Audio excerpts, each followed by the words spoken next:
No,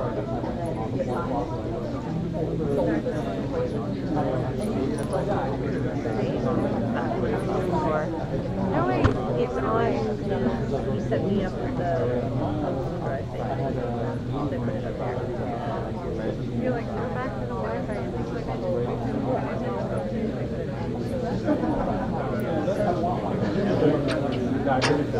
I didn't know what to do. Should I do it?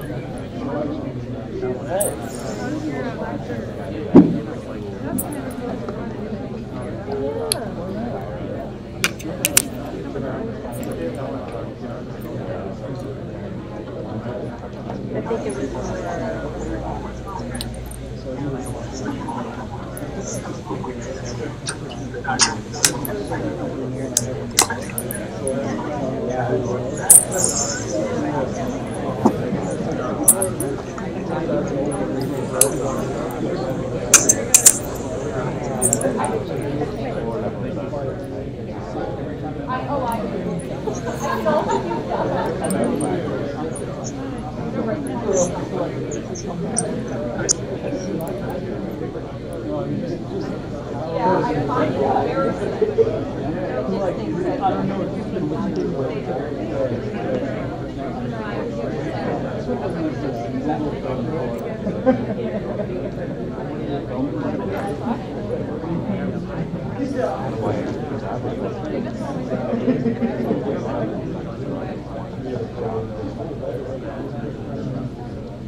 All right, everybody, we're ready to get started.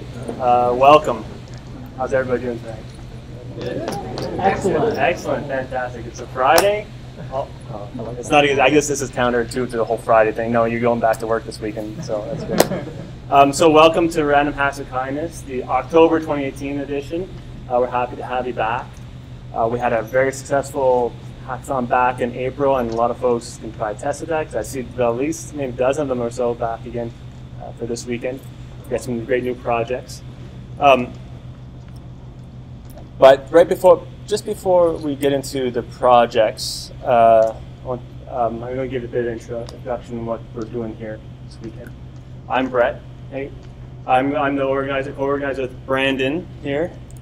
That's me and Brandon, and of course you probably met Brandon on the way in too.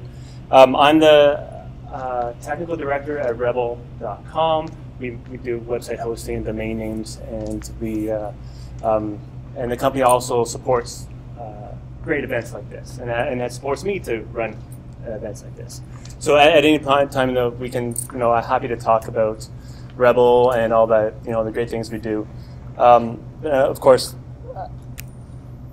really excited to talk about the hackathon and why we're doing this. And it's not just a hackathon, like there are lots of other hackathons, entrepreneurial you see a lot, and a lot in the startup space, and others that are competition-based, but this is a hackathon for social good. And so we're using the hackathon construct to kind of experiment with new ways that citizens can give back and help out and contribute to society, make society better in this particular case through technology. Part of how we're doing it is, it's not that we're inventing these ways to help other people that we don't really know about. We want to build with people. Part of the solution. So the project owners are here, and the project owners, like you'll see this weekend, are front lines working, making the world a better place, and we're going to help them out and help them do their job. We're going to help them do it with technology through actually doing work and some education and connecting and all those great things that we do. As professionals in this digital space. And so we're going to work to empower these groups throughout this week.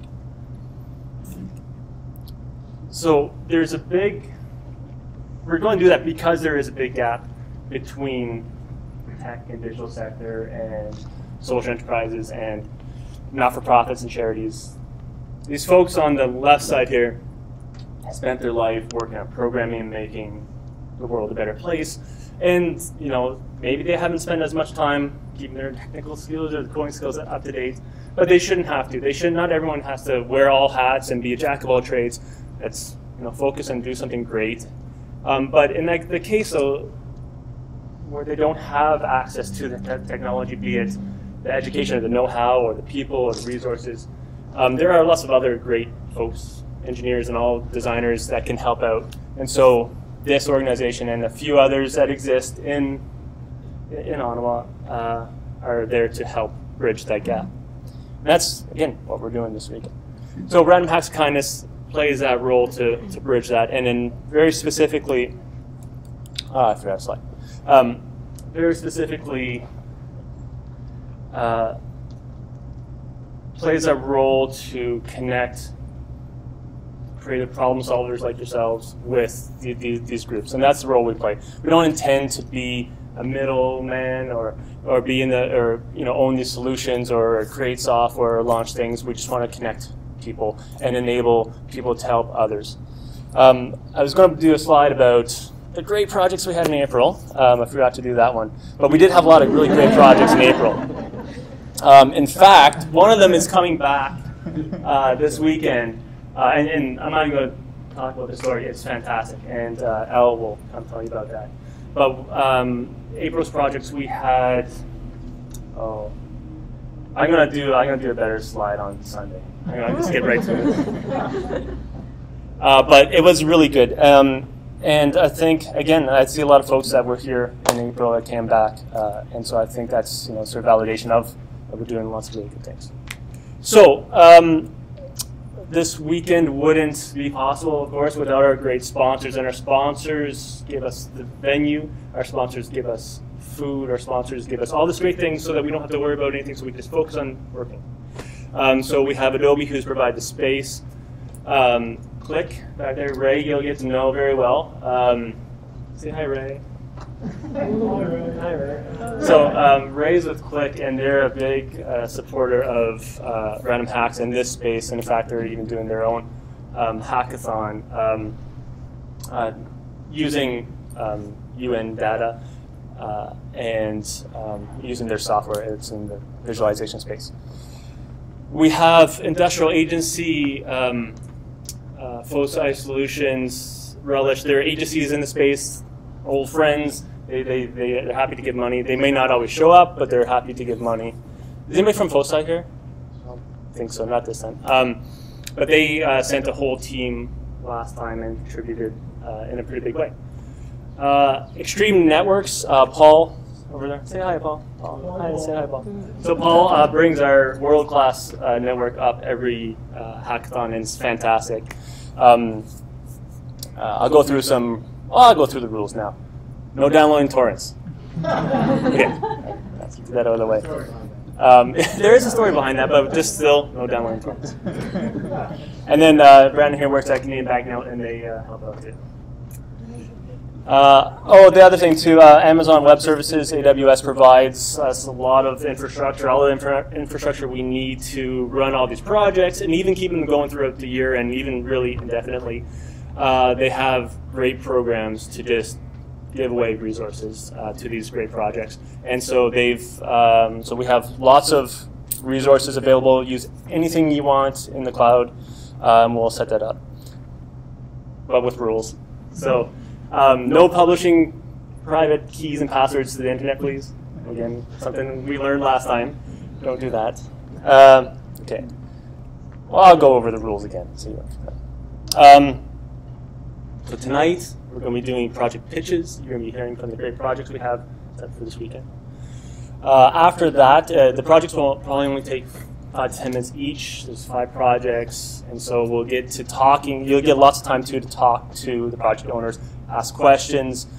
Usually what happens tonight too, there's some sort of self-selection, so, you know, gravity pulls you in different directions, and you start to see some semblance of teams. You don't have to choose tonight. Take the evening to sleep on it, think about which project you want to contribute to. Even if you choose one tomorrow, you don't have to stick with it. You can change throughout the weekend, but tonight's a time to ask questions of everybody, talk to other participants too. Saturday, we get to work nice and early, 9 a.m. There's breakfast, and there's lots of coffee. Really, the pro tip here is you could pay your $5, come to RHoK and eat and drink coffee all weekend for free. And even get a t-shirt too. Breakfast, there will be coffee, and the first couple hours will be a project briefing and details. And so the project owners will be there and giving the details and working through questions to get the projects up and going. But come to get ready to work, by 9:30 at the latest. You want to be, knee deep in sort of conversation and design work by 10 for sure. We have a great lunch. All the food this weekend is provided by Gourmet Express. They're a social enterprise, and it's good food. It's great food. We have chair yoga at 3 p.m. tomorrow, so a little time to sort of loosen up and just kind of get the blood moving again. And because you're gonna be working all the way till 11 p.m. tomorrow, long day.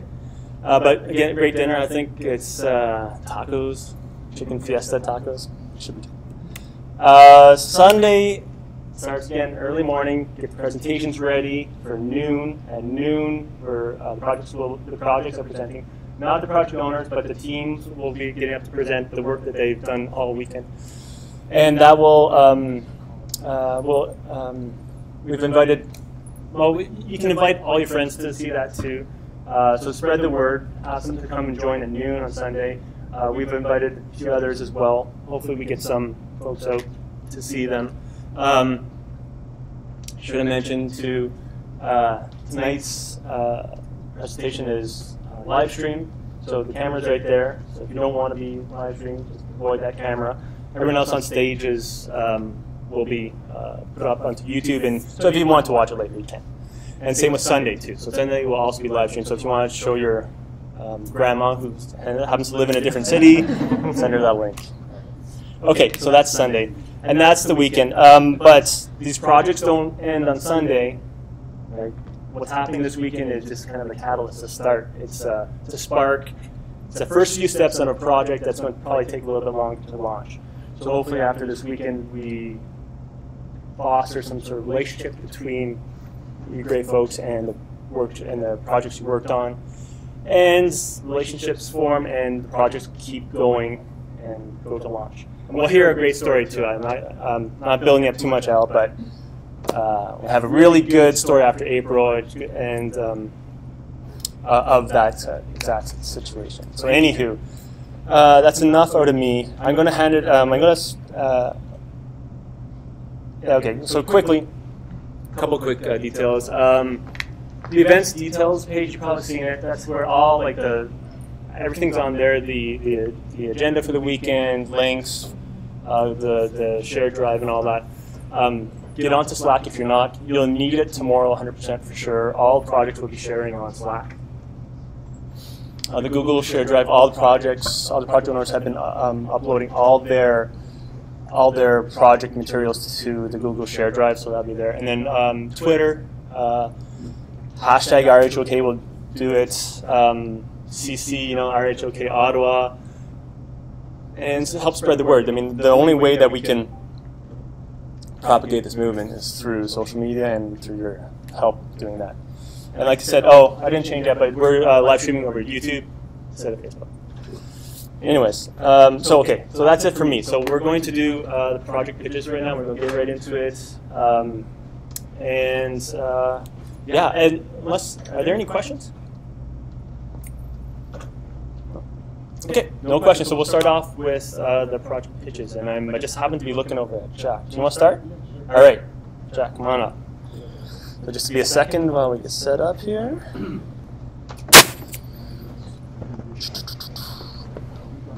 Alrighty. So Paying the price for coming early, okay? You go first, yeah. I'll go first. This is on you. Oh, you have it on there, or did you upload it? Okay, yeah. Oh, do you have it? Do I have it? No. No, okay.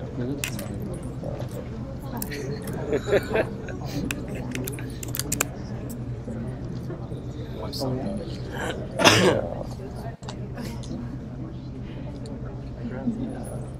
you want me to do like talk about this part? Yeah. So once we get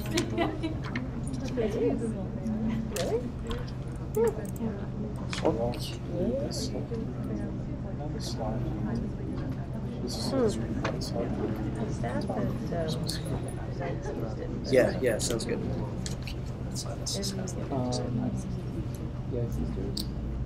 Okay, so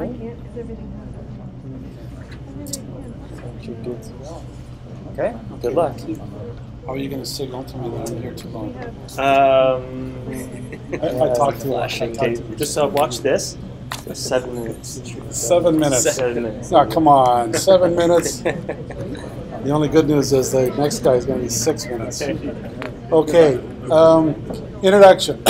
We're in infancy. We're called Street Smart, and I think a bit of our story is embedded in our logo, which you'll notice is graffiti S's for street, and then underneath it, if anyone can tell me what that is a map of, you'll get the story. It's a map of the University of Toronto campus, which is basically where we want to, I guess, put into practice the things that we're learning.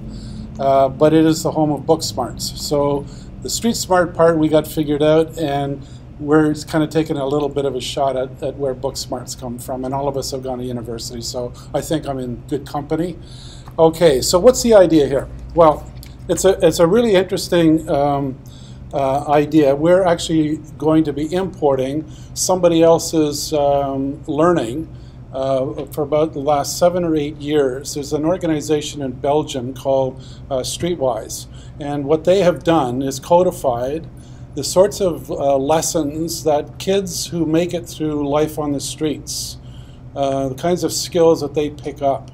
Now, what I found interesting, and the connection that makes this work, is that there are identifiable skills that people have found are common to street kids, and I've done some work at York University, etc., just to make sure that we're on solid footing here. And it turns out we are on solid footing. There are certain skills, and these are the 4 that seem to be the most obvious.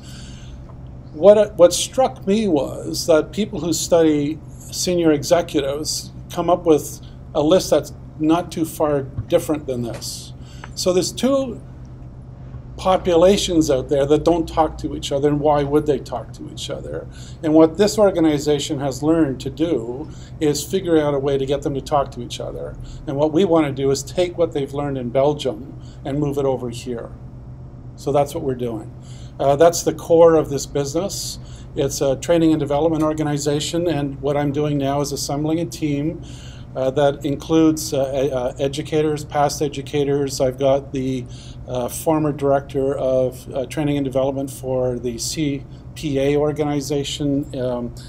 She lives in Toronto. I've got an entrepreneur sitting on my formative board. I've got, and this is, I think, what also is going to make this work. We decided that we would focus very specifically on the city of Toronto because it happens to have a lot of head offices, primarily banks.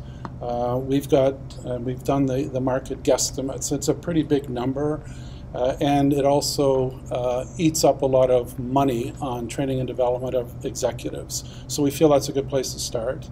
So one of our team members just is retiring. He set up a $8 million plus annual practice focused on banks and financial institutions. So we've got a network. We can kind of go into that market. So that's the core of what we're doing now. basic, simple idea here. We felt to make this authentic, and authenticity is an important element of this, we have to be connected to organizations that actually do work with street kids. I spent a month myself in the drop-in center at Operation Come Home here in Ottawa. For those of you who like this kind of tourism, if you ever go to a Young Street Mission, you'll be blown away by the sheer volume of kids that walk through their doors. I think you'd be blown away by the types of services they offer. It's not pretty, but absolutely essential. What I've learned in my journey up to this point is that those aren't the kids that we want to integrate into our program. They're very unstructured. A lot of them are struggling with some very, very difficult issues. But there's a small percentage every year that try to get out of that lifestyle and off the streets. And these kids are amazing. I've had a chance to meet them, work with them, and they are really quite incredible kids. And those are the kids that we're tapping into to become part of the delivery system, if you will. They're going to be part of the process of delivering these courses. So we'll provide the structure, and we'll train them, and we'll vet them, and we'll do all the things that we have to do to make sure that it's a top-class offering to senior executives. But the key is it's got to be connected to these organizations, or it's not going to work. So what is it we're asking for? Well, it isn't that. What we felt was important to complement this, and I just want you to visualize a little bit walking into a senior executive and saying, we're going to have a bunch of street kids teaching you something that you don't know. How far do you think that conversation is going to go? Maybe about 30 seconds? It won't last very long. So we will reveal ourselves slowly but surely, but somewhere towards the end of the conversation, and as they start getting interested in what it is we're offering. And don't forget, I'm bringing a whole whack of courseware. It's already been developed. At a certain point, we're going to ask for more than simply them taking a course. It's not enough. We want them to make a contribution. They have access to resources. Some of these people are running major Canadian banks or financial institutions. They have the resources, and what we're finding out, you may not see it as much in Ottawa, but social enterprises are actually quite the darling of large organizations. They like social enterprises, and they're contributing to social enterprises. And if you go to the Centre for Social Innovation in Toronto, you get it firsthand what it is, effect that they're having on large corporate organizations. They're way up here, and you're talking about something they don't know anything about, and you're giving them an opportunity to make a contribution of some sort. And I'm sure there's a few of those stories in the room besides that.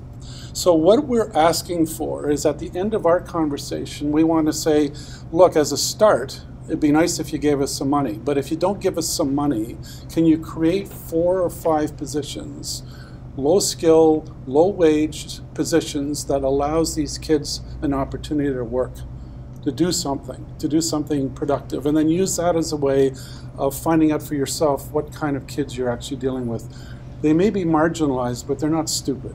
There's nothing wrong with these kids. They just have had themselves put in a fairly tough situation, and they need to figure out a way to deal with that. They've been, I mean, think about your own lives. Maybe there's a few in the room that have been, at some point in their life, been kicked out of their homes for whatever reason. And the sorts of things that come with street life are not pleasant. So give these kids a chance. And this is not a pity pitch. We're basically saying we think they're actually way more talented than you think they are. We'd like you to find out for yourself. So once we get the positions identified, the idea then is to pair them up with kids that are not only suitable, but are on the sort of recovery track, if you like, are trying to find their way off the streets. So one of the models we ran into was what Ripon does. And is anybody here familiar with Ripon? Doesn't ring a bell at all. Okay, so these guys in Victoria, I think it is, maybe Vancouver, have set up this site that allows university students to have intern opportunities with large corporations. It's a way of padding up your resume to say, yes, in fact, I do have some experience, Now you guys are all checking it out. You should be checking it out now because some of you should be using this. It's a really cool service that these guys in Victoria have set up to give kids a chance to show their wares a little bit and take on these projects. So we thought that that might be the basic structure of what we're looking for. We want the opportunity to be able to post opportunities from companies that we will find, and we want the opportunity for kids to have a chance on a selective basis, choose the projects that make the most sense for them. One other model, and then I want to hand it over to John so he can get a little deeper, because that's what you want. One of the other models, it's an organization I've been associated with for how many years? 15 years, something like that. Anyways, it's an organization called ISEC. I don't know if there's any ISECers in the room, but it's an international leadership development organization that has a job board for university students looking for either intern roles or some sort of community development role all over the world. And there's kind of this process that takes place in all these different chapters, and there's at least 2 in Ottawa, no, 3 in Ottawa. And it runs basically the same way. It's giving somebody who probably would never have this kind of opportunity the chance to see something that may in fact make a big difference in their lives. So this part, the part that we're asking help on, is an add-on. It's an augmentation to what we're doing. In summary, the 2 parts of our operations provide a platform that allow homeless kids to start their journey off the streets. And John is going to explain a little bit more what we're actually asking for. Okay, thanks, Jack. Hell of an introduction, eh? Okay, yeah, so we're -4 minutes now, so I'll be brief. Okay, I'm not making eye contact with Jack Brett likes right to now. talk, but that's good. It's all good stuff. So I'll go over this really quickly. We kind of created a wish list of things that we'd like to see. Neither of us are engineers. No one in our core team, is an engineer yet. However, we are. So we'd be very delighted to have your services in helping us create one or more of the following things. So, like is up on the screen, Ripon is an example of kind of like a marketplace that brings together, users and providers of jobs. So, creation of a job board is our #1 priority. To connect organizations who are willing to participate in this program with users such as street youth or former street youth. This would be a private job board, so it would require authorization. We want a payment functionality as well for organizations to be able to pay for spots, and also a back-end database so we can store all of our data. Actually, I should back up a second. We're such a new organization, and we have a lot of moving parts and a lot of unknowns. One of the challenges in developing this is that we don't yet have a website. So we need to design this that can be easily kind of, backed into a website that we create with some sort of user-friendly friendly platform such as WordPress or Webix, or one of the things, but we can discuss that. Next thing is creation of a kind of a donor onboarding system, so capabilities to register donors, potentially process payments, tax receipts, and again have a back-end database. Same thing for a client onboarding system. And then the 4th piece, this is all a wish list, I know it's a lot, it's just a weekend, but integration of simple kind of data visualization or analytics capabilities so that we can integrate the databases and identify basically user types and organization types. I'm getting the look and the walk, and the impact would be huge for us. So we will talk more. Thank you.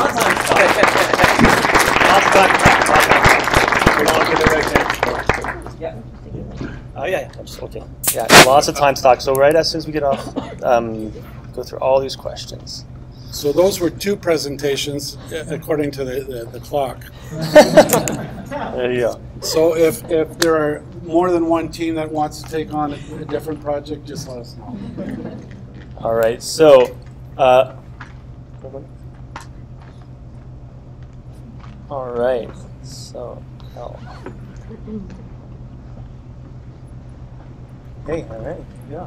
I have to admit, these slides are not a full reflection of my skills. This was made by a 10-year-old. And I didn't make these slides, so I'm going to kind of speak to them, but also speak around them. So I'm Elle Krevitz. I'm from the Parkdale Food Center, and we are the organization that was here in April working on this project. And so I actually brought it with me today.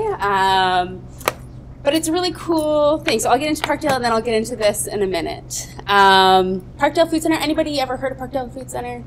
Yes. Everyone knows where Parkdale Food Center is. It's just around the corner on Wellington. We're in Hinchinburg. We are a food bank, but we're so much more than a food bank because really food banking doesn't solve any problems. Food banking gives people a box of food and says, we'll see you next month. So we take a different approach. We changed the way we did food banking. We switched to all healthy food. But we also started realizing that we needed to address the underlying problems of why people are accessing food banks in the first place. And so out of that came a couple social enterprises. One of them is 13, which employs newcomer youth to make cultural spices. I'm seeing some nods. People are like, yep. Delicious. And they run it like their own business and they make the money from the spices. And it's a really cool program teaching them all the business skills they need to succeed here. But I run Growing Futures, and Growing Futures is it's a social enterprise working with younger youth, so elementary youth mostly, but there's some exceptions. And we use hydroponic towers, and we teach youth how to run them like their own business. So how to produce, market, and sell leafy greens and herbs to different businesses. So we actually partner them up with different businesses in the neighborhood, such as like the Bagel Shop or Absinthe, or there's Culture Kombucha. There's so many that are supporting this program. And so we realized that this program really helps youth be more resilient because they're more connected to their community, they're more involved, they know about what's going on in the community, they come to events like this. We've had our youth here in the past. And really helping them understand how food and money are connected.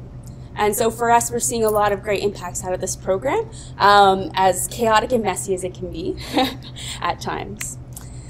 So I mentioned, so we have all these different people involved. So we have our harvesters, which are students or youth.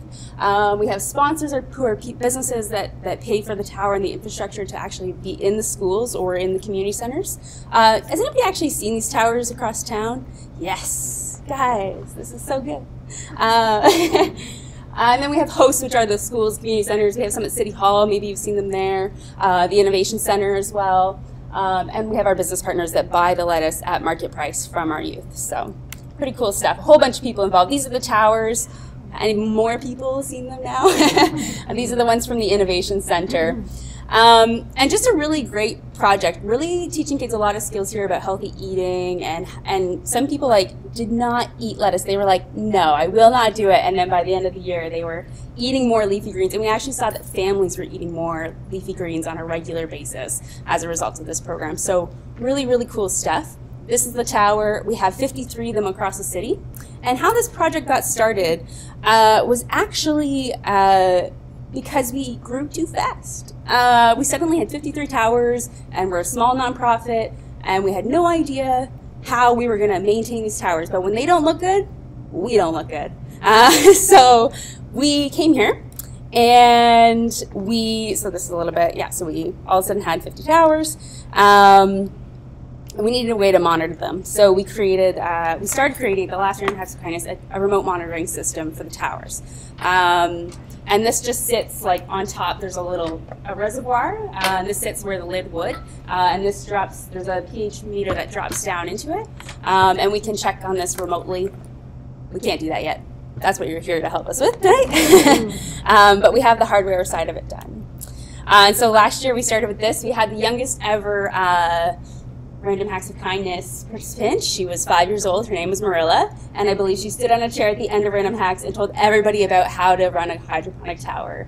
And was like, and then we put the water in, and then anyway. So this is where they started from, and this is where they ended up. So it was really, really a fun week. We had some of the youngest participants, like I said, and these kids are still involved in the Growing Futures program. So here's some of the initial requirements that we had. The team's kind of gone through a lot of these. We've done a lot of the hardware side of things. Like I said, we just need the sort of more the software integration piece where we can actually control these remotely and figure out a system that will hold multiple, what's the word I'm looking for? These things, monitors, there we go. I'm not the techie person, but I have a great story about this. So this is sort of the initial interface they created through the group, but it hasn't been actualized yet. And so we're really looking for help with that. And so this hardware piece here has an Arduino in it. So it's very simple. It's kind of hacked together. There's a pH monitor. That's what that blue thing is. That's about all I know. But the really cool story is this is where we're at. After Random Acts of Kindness, we were actually so inspired, like Brett was saying. A lot of small organizations are running around doing amazing things, trying to make sure everybody has food and has a place to go. We don't do technology well. So we got really inspired when we were here last year because we realized what was possible with technology.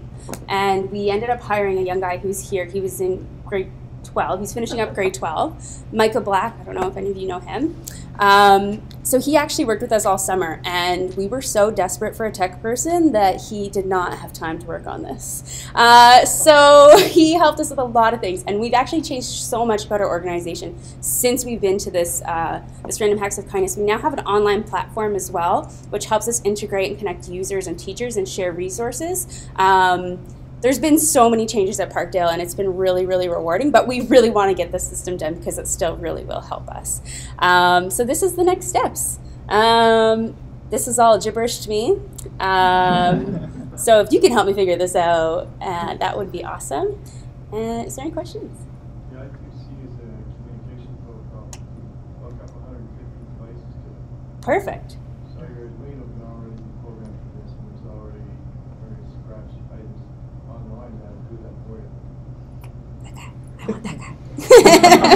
Who was on the team last year? Yeah, who was here? Great. Oh, nice. Cool. Okay. And then Harrison signed up too. So there's about 4 folks that come back from April that worked on this project last time to pick back up. So Mika couldn't join us this weekend.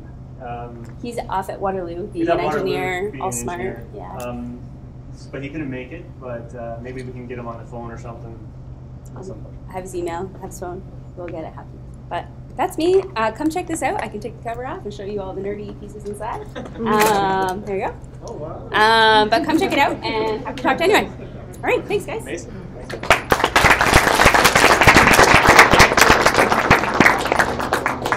All right, that's a great. All right, so next up we have Roseanne, and okay.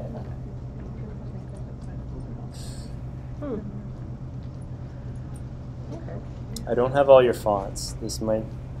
It's not going to look as pretty as you had it. Oh, where is it?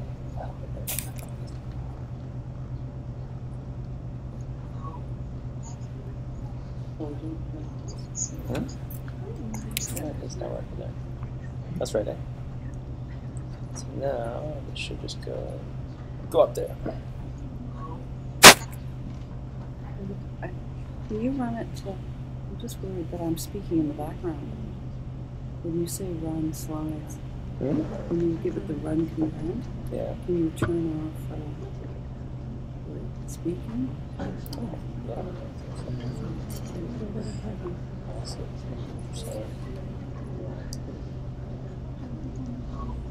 See, I'm speaking in the background. My name is Roseanne. Keep watching. So I think so you can. So you can. Oh, one more thing quickly. There's food over there, so please go help yourself at any time. Okay. Ready? All right. Whoops. All right. Hi, everybody. Thank you. This is thrilling, really, and we need your help, so I hope I can convince you to join the Villa Vanier team.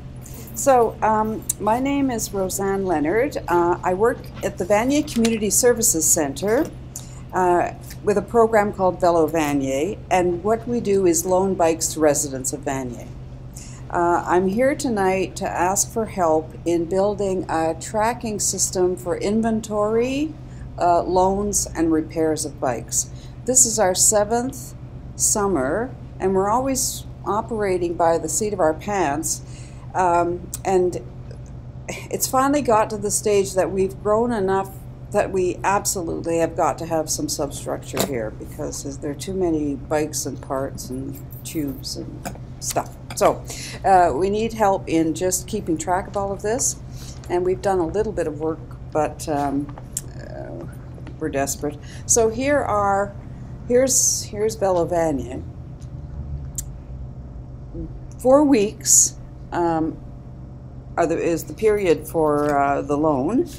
We start in May, run till September, and by doing this we hope to promote community engagement, green transportation, healthy lifestyles, but mostly how much fun it is to ride a bike. That's our main message.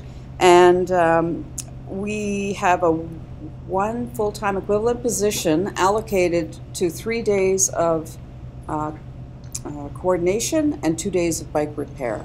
So we are just operating on such a shoestring, it's phenomenal. And we had, sorry about that, we had 230 loans this year, including renewals and people swapping. So we had 150 individual people came to borrow a bicycle and either renewed or swapped, and that went on from May till we just put the bikes away this afternoon. So volunteers help us out.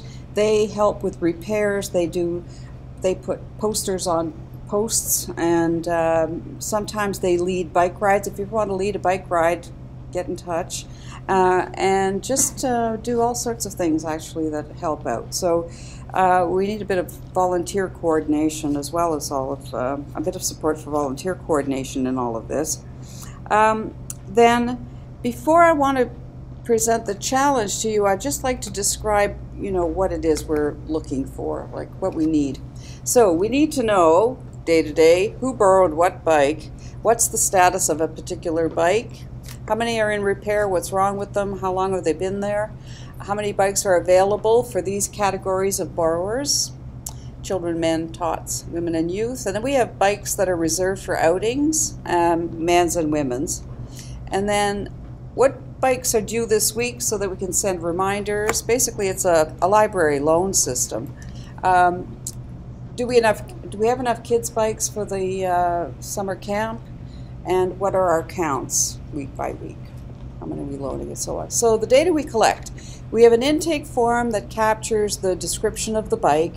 We take photos of borrowers and activities, the bikes, the tools, and the locks.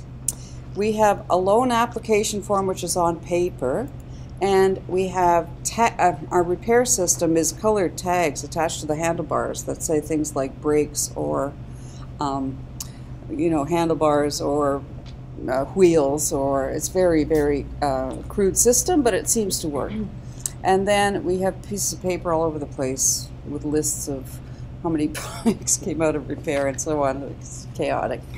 So last summer I hacked together a Google sheet that pulled in some of this data, at least the loans and the donations, so that we could count how many bicycles there were downstairs. And the Google spreadsheet produces this, and just specifically, if you look under the M, under currently, that stands for men's bikes. And so we get a report that says there are 4 men's bikes available at the date of this report. 14 are out, and then there are 9 in repair, and altogether there are 27 men's bikes, and there are 131 bikes altogether on that date. And they're broken down by, again, this is children's, men's, tots, women's, outings, and so on. So then another output from that chart is the fleet, the status of the fleet sorted by status. So all the bike numbers with the fact that they're available are sitting there. And then the next set, are with the L's, show that they're on loan, they're loaned, and the next set are all in test. So this is all 135 bikes with the situation they're in at the moment. And then on the right, we just, if you want to look up any given bike and find out what its status is, the bikes are sorted by their alphabetically. And then, okay, so any given bike is associated with a picture, and any given loan is associated with a person and the bike. So really, in my opinion, this has been 7 years of photography. That's where I'm coming from, and that's why we're in such a state vis-a-vis, what the bikes are, what status the bikes are in. So we need interfaces associated to all the different roles, basically. So even if we had an interface for the registration, that would be magnificent. But for volunteers who come in to test the bikes and ride them around, if they could come back and just say, we tested this bike and it should be either available or in repair. That's the kind of thing we want. It's very straightforward, actually, compared to the two I've seen so far. The concept of ours is simple enough, I think. But it's got a lot of threads to it. Then our photos, we want to be able to shunt them around. So I don't know if you can do this, but when when the status changes from repair to available, it would be great if in the background the bike picture, marched over to the available folder from repair. That would be unbelievably wonderful because we spend a lot of time, putting them back and forth. And then we'd like to be able to do something like put up a collage of the current borrowers. So we have the collage up so that anybody can see what's going on at Villevanier, but we can't say, okay, show me the pictures of the people who still have bikes out. We are small enough to develop a relationship with the people who borrow the bikes, so we pretty much know, who's come in to pick up a bike, and if we have a picture of everybody who's still got a bike, we can wave them down on the street and say, we want your bike back.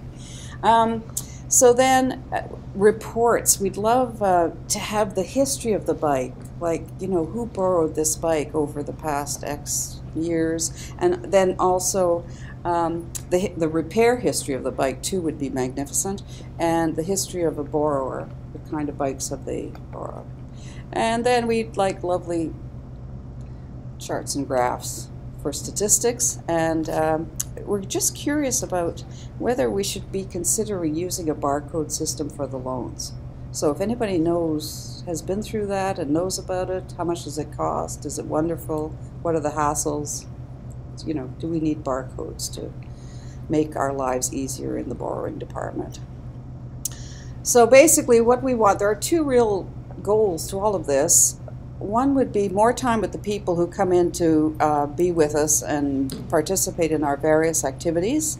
And the other one would be, we get a lot of, not a lot, but occasionally we get a demand of, could our program be ported to another community? And it would be just so much better if we could deliver, this software to run the thing. I think we'd get more people more willing to have a go at it. Because it's, the tracking is challenging when you're busy keeping the bike on the road. So, yes, please help us if this turns your crank. And, yeah, we could use it. Thank you.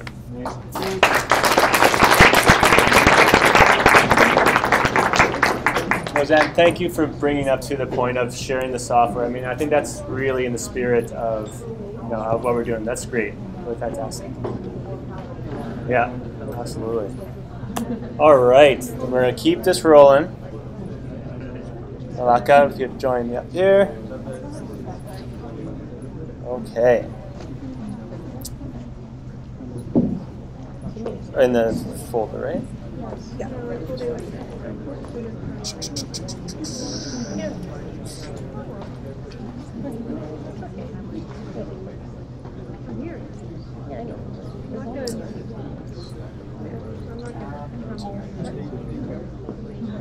That one? Yeah. Dave's just gonna see these Get some people back. No construction. Just getting messages from What's that? You know what? coach to prep for the next board meeting. It's the message is running too much papers. She's got a packet behind Of course. It's just distilled by Tuesday. Yeah. And parents are supposed to be able to do that. That like actually contemplate, you know, this and that. It's ridiculous. It is. I was tempted to bring the boxes of paper that I might get. I was like, no. But I'm gonna ask people to imagine that. All right. I'll leave it up to you to choose Sure. when. Okay. I'm Malika. I'm the co-chair of an organization called RHoK, which is. Do you want to? Yeah. Can you hear me? Yeah? I'm going to give people a few more minutes, but I figured I'd introduce our organization before I talk about the pitch. Is that better? Better. Yeah. Okay. Good. How's this? Better? That's good? Okay. Everybody tells me I'm too loud usually, so I'm not normally unheard. So RHoK is another acronym in the world of Ottawa, but we're sort of the Council of Parent Councils. So we're a range of age groups here. How many people are parents that may have kids in the English Public School Board, so the OCDSB? Anybody? All right, so there's a few of you. Ever been to a parent council meeting? So Brett in the back. Wise, well, I like to say wise. It's an interesting world that exists in our city of the board that we work in, or that I don't work in it, that our kids are part of, is one of the largest boards in the province. It's got over 70,000 students and almost 200 schools. It's a huge infrastructure. It's an organization that has a budget of about $1 billion. But it really operates in the dark ages. And I got involved. I never went to a parent council meeting. My son's in grade 2. I got involved a few years ago because when my kid was in kindergarten one day, a bunch of moms messaged each other. We barely knew each other because there was an Ottawa Citizen article that said suddenly that our school wasn't going to offer kindergarten anymore. So you never want to wake up and find out that your kid's education is suddenly being fundamentally impacted from the newspaper. And so a group of us got together. We actually, the parent council had taken a tactic and an approach that a group of us didn't agree to. And we worked on Slack. We shared through portals. We worked entirely on a tech basis. We never had a meeting, 18 of us. We took on the school board. We made the paper for it. And we reversed the decision.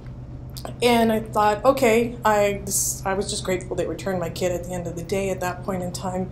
But I thought, I can't be that parent who only gets involved when things go bad. And so I joined my parent council, and I found out about RHoK, which is, as I said, the Council of Parent Councils. And then I realized I was going to go back in time about 30 years. Everything in parent councils is done by paper. Everybody meets in a room, a classroom. You sit on little desks if you're in elementary school, maybe a library if it's a high school. And we print hard copies. And we're lucky if we have websites. And we have to change this because it's a horrible way to work. And parent councils actually raise, we found this out through another issue that we dealt with the school board on last year, where, you know, you think, oh, it's thousands of dollars here or there. Parent councils are mobilizing $8 million a year between infrastructure and things. So these are institutions that are total sweat equity and fundraising that are trying to fix everything. And it's all being done by paper. So RHoK meets once a month, still paper-based, yes, but we're trying. And we're trying to transform, we want your help to transform even part of our world from paper to an electronic portal. So, as I said, there's lots of meetings, lots of paper. If anybody can help us even figure out how to shift the PDF world, as I have a big Adobe behind me, we love PDF, but the board sends us piles of information in PDF formats, that aren't even scannable, like they're not, we can't extract text or information out of.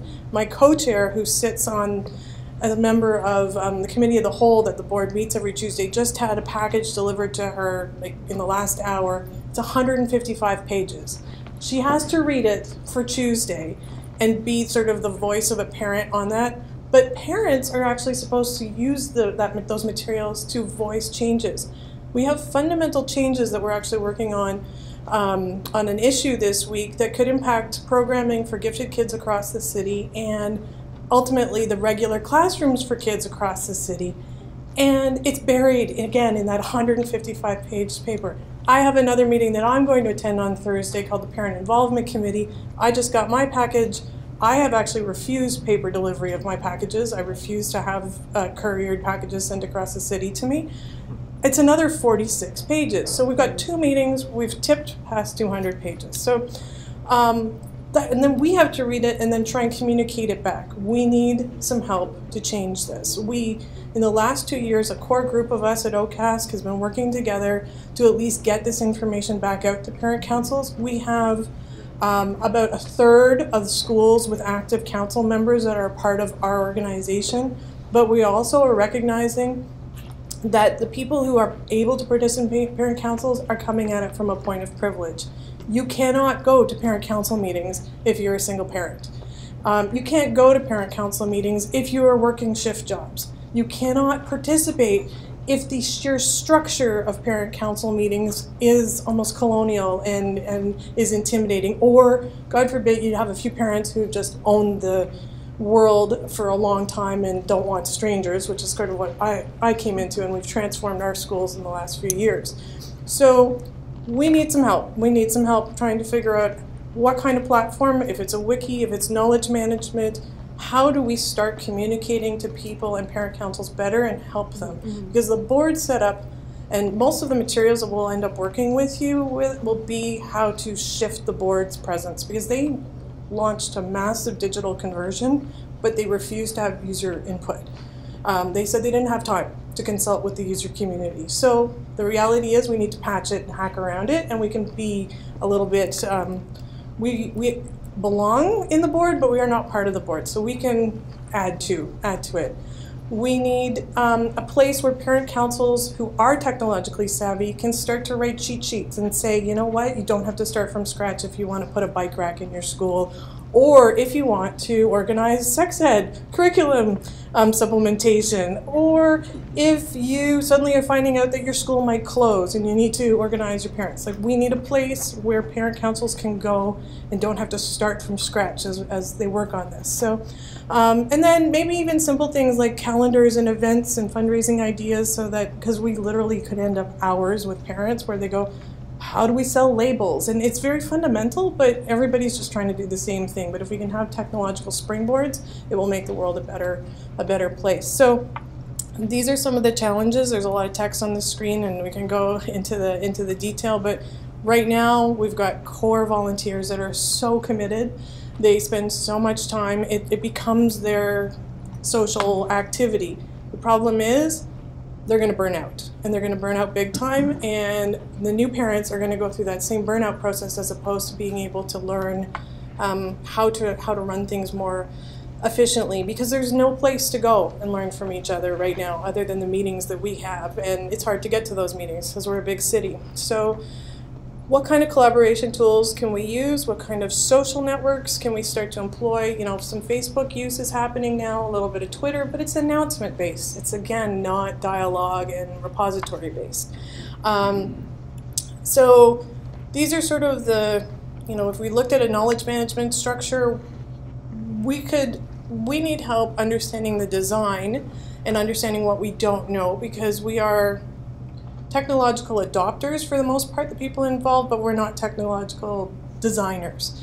And we also need to talk through with people who are experts in this whether or not we start this with a closed community, a membership-based community, and then have external portals, so it's a true closed network, and then would OCASC then host that, or do we just use an external platform that's available and just give people the tools to host their own and then link them to each other. We haven't gotten to this place, but when we pitched the idea of a pitch to our membership, they went, oh, please, please, whatever you can do to help us will be great. Because right now, it's very flat pages. The emails that get sent out from the principals and parent, even the board's school newsletter that just got sent out this afternoon, I counted, it has 20 information elements in it. Each one of those has a whole set of links, but it's still this massive flat email that you have to scroll through and find if you care. We have to figure out how to organize this information better and even plant a seed that we can keep growing over the years to come, because the board's not going anywhere. Thankfully, our schools aren't going anywhere, and we can't use parents' time this way anymore, because all of our time is more valuable, and more is getting offloaded to parents. So we need some technology help.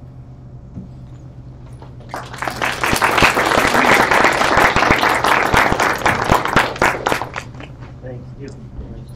That's a super interesting, nuanced problem. I mean, especially if you have kids, or even if you have parents. I mean, it's a really, I think most of you do. It's if you've gone through the school system, do you want to be a part of it? Like if you have kids, do you want to be a part of your kids' education? And up to now, you just go to school and you have no control over what you're taught or how you're taught. But now, people need that control, some collaboration, and the school board is not set up to do that. And so how do you do it? You band together and make a community of parents. And this project can help give them the power and that they need to get together and use technology to share information and talk with other groups. Okay. Anyways, important one for sure. So we have one more? Yes, one more presentation.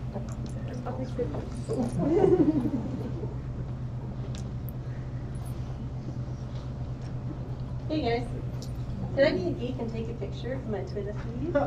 Yeah. Oh yeah. Thanks. Say hi. Hi. Thank you very much. And if people want to get snacks, please feel free. I'm happy to talk over people's movements.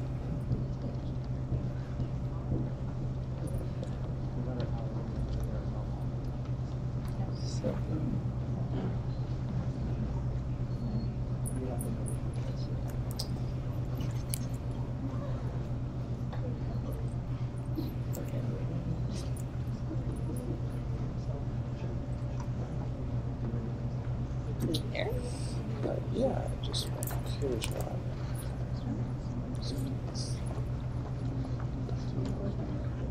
I can improv. No. It's fine.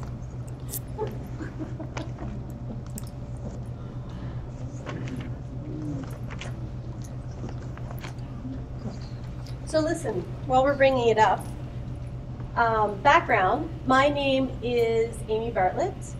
And I'm here representing Global Horizons. So a bit of history, I started Global Horizons. I'm from rural New Brunswick, which is a tiny town of about 2,000 people, Sussex, New Brunswick. Anybody from New Brunswick? My sister's here. So I grew up in rural New Brunswick, tiny town, dairy center of the Maritimes. And it was a wonderful place to grow up, but I always had this passion and this burning desire to be connected to the world. I wanted to make the world a better place, and to do that I wanted to see the world and interact in the world. I was very lucky. I have lived overseas for about 10 years. I'm back in Canada about 5. So I've had a really amazing career so far in international development, doing all these really cool things. But it was hard. It was really tough to make that transition. Simple things like, I didn't know how to use public transit. I didn't know. This was back in the 90s, just to be clear. I'm older. But, basic things about making transitions from a rural community to an urban context and understanding how to navigate a global space is something that's really difficult to get a feel for, and also importantly, to get networks to be able to talk with people and learn from people about how to change the world for the better. So we formed Global Horizons to help make a difference in the lives of young women from rural Canada who want to make that leap. So basically what we do is two things. We provide scholarships to young women who want to do an academic project, a entrepreneurial social enterprise, or a volunteer overseas placement. So an opportunity to engage in the global space. But importantly, and key to what we want to talk about tonight, is we provide mentorship to these women. So not just funding, but we connect them with other global women leaders who have experience making that leap, or who can provide insights in how to connect to the global stage and have an impact in the world. So that mentorship is the real key piece that we want to dig into today. So we believe in the power of all women to change the world for the better, including women in rural contexts. And what I've seen working in the global space is that ultimately a lot of the biggest problems that we face as society, as humanity, happen in rural contexts. And it's really important that we bring more rural voices into the global problem-solving space. So I believe that very strongly. So we have gone through a phase. So I'm turning 41 next week. I'm telling you this because I started Global Horizons for my 40th birthday. This was my gift to myself and to the world. I took the money I would have spent on a big trip, and I started this organization. And what we want to do, so we've gone through a full year. We've started the organization, we have a website, we have active social media, we have a community that we built. We put out a call for applications. We've got a big wave of applications from across the country. We've selected our top 3 candidates, and we've now got them out. We've got them paired with mentors, and we have a great mentor squad. So we have a lot of momentum around this movement. We're ready to take it to the next stage. What we want to do is we want to build out our information platform. We want to be able to provide more information, a sort of one-stop shop or a go-to place where women from rural Canada can visit and understand what are the options, what is out there for me, what can I access. Secondly, we want to provide opportunities for young women to develop relationships with women who have gone through similar experiences to get advice.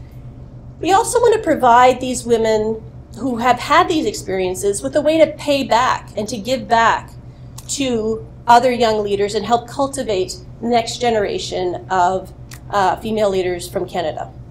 So we're all about women supporting women to change the world, essentially.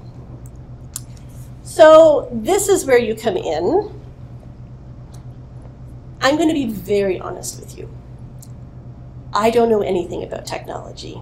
My wonderful co-companions who have been presenting, they have some really great ideas about, there is even acronyms, there are all these things. I'm like, I have no idea about any of it. I'm just being very honest with you. So if you would like to work with us, I've got lots of ideas, but I'm really going to be leaning on you guys for the expertise. I don't even understand what the options are, but I'm very excited. What I'm envisioning, we have a website that's fairly active. It's a WordPress website. So we want to build whether it's integrated into the WordPress site or whether it's a standalone piece, but with 2 functions. One, an information portal. So whether that's a wiki where it can be self-generated, whether it's a searchable thing per province, whether it's per topic, etc., but figuring out ways to provide and filter information for women to be able to understand what their options are and what's out there for them to tap into. Secondly, so number 2 and 3 here is connecting young women leaders with experienced women leaders. And does that look like an Airbnb model where you've got a commodity and you've got a user and you connect them? Is it more like a BetterHelp model where you've got a person who provides a service and they can take on 2 or 3 mentors? Is it profile based? Is it a membership piece? I don't know. But I'm really excited to explore the idea. So I'm going to be honest with you. That's what I got. I don't have a ton of suggestions or existing knowledge, definitely infrastructure, tiny. But I have a lot of ambition. We have a huge community around us. This is not my day job, just so you know. I run the refugee hub actually at the University of Ottawa. So, but I've gone down to 4 days a week, and 1 day a week is now dedicated to this. So we're building out our infrastructure. We've also got a big fundraising piece, and I'm hoping to bring some longer-term staff in 2019. So we're growing, we're investing in this. I'm not the expert in the tech, which is why we're here, and we're so passionate and excited about working with you guys. And I'm so excited to be able to hopefully benefit from some of your energy and passion and excitement as well. Thank you very much.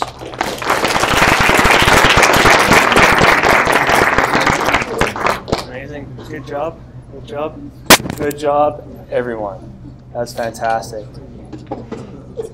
So that brings us to the end of the project pitches. So we have the room tonight for, well, really as long as you want. But take the time now to talk to other participants and the project owners. And really, that's it. Come find me for questions.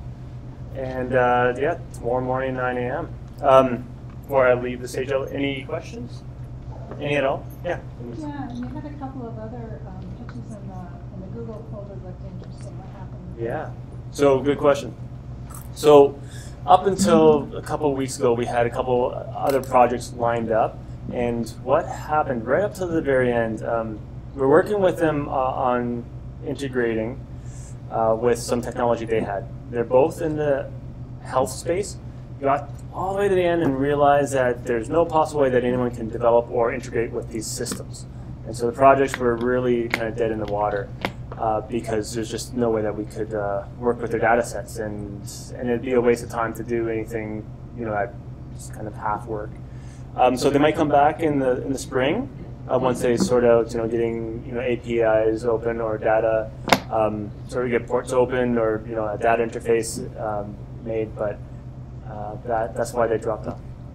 What was the name of the program? One was the Dementia Society, and the other was Good Companion Senior Center. And they both are part of the Champlain WIN, which is the health network, health information network. And they both had the same, actually they both had the same back end. And so we're like, had this great, like synergy and simpatico of these, the two projects are gonna work together and all this great tech. And so, I mean, that's one of the things, these bigger systems are harder to work on. Yes, that's the story there. But, I'll be honest, the hardest thing about the hackathons is finding the right projects, getting the right projects together. So a lot of what we have to do here is, spread the word so that we can help get these projects in, because there's certainly a need out there. Just crafting the projects. I mean, the project owners here have put a lot of work in just getting here. It's not easy. Yeah. Will we collaborate as one team per pitch, or would you envision potentially several teams working on one? Yeah, good question. I should have. Yeah, and I didn't. And I do need to address that. So the way tomorrow works is that each project will be separate, and what you'll do is you'll choose the project that you want to work on. And what you can do tonight is talk to the project owners and find out exactly the project you want to work on. And then tomorrow we'll have the project set up around the room and kind of gravitate to where you want to work. And like I said, you can change throughout the day, but you can probably find the project you want to work on and then sort of stay there. We have, if you do the math, we're going to have some pretty big teams. What I'm hoping or expecting is that some of these projects can break up components. You can have different teams working on the same project. I know that, for sure, all the projects tonight we're talking about have different components, and you could definitely get a couple teams working. Now, I'm not saying it's going to go, smooth as butter, but certainly you can have, go to the team that you want to, and try to figure out a way to split up into, component teams at least. But yeah, then other than that, though, they're completely separate. Yeah, and so there's no rules or guidelines or sorting out. Just go to the teams where you want to work, whatever project resonates with you. What about documenting work? How do you do that? Yeah, okay, great question. So what I would say is use Slack to collaborate, and as you create work, you post it to Slack too, so everyone, even folks outside of your project, can see the progress you're making. So if you're doing designs and documentation as you go, you can post it there. You can definitely use a shared drive for sharing documents between the teams. So there's a Google shared drive. If you don't have access, in Slack there's a link to it. You should have access to edit it. Put all your stuff in there. And that's a good way that everyone can have access. I would expect most things, most folks to use GitHub. And I think that the software that's made should start with the intention of being open source. So use GitHub to publish your code and share code and collaborate. We don't have any RHoK GitHub accounts, so just find someone to start it off with and figure that out. And the other thing is, I do have so tomorrow I can set up infrastructure as needed for technology. So if you need servers, database, object storage, whatever you want, I can help you set that up. And we'll get that going tomorrow as needed.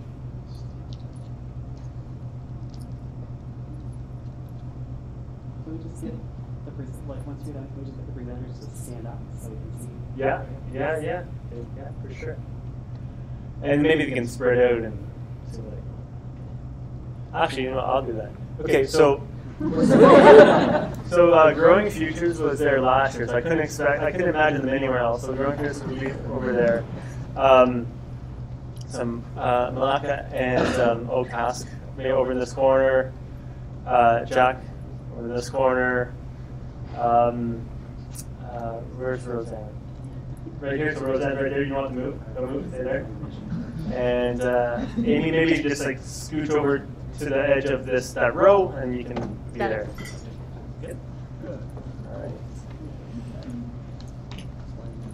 Okay. All right. So, all right, folks. See you in the morning.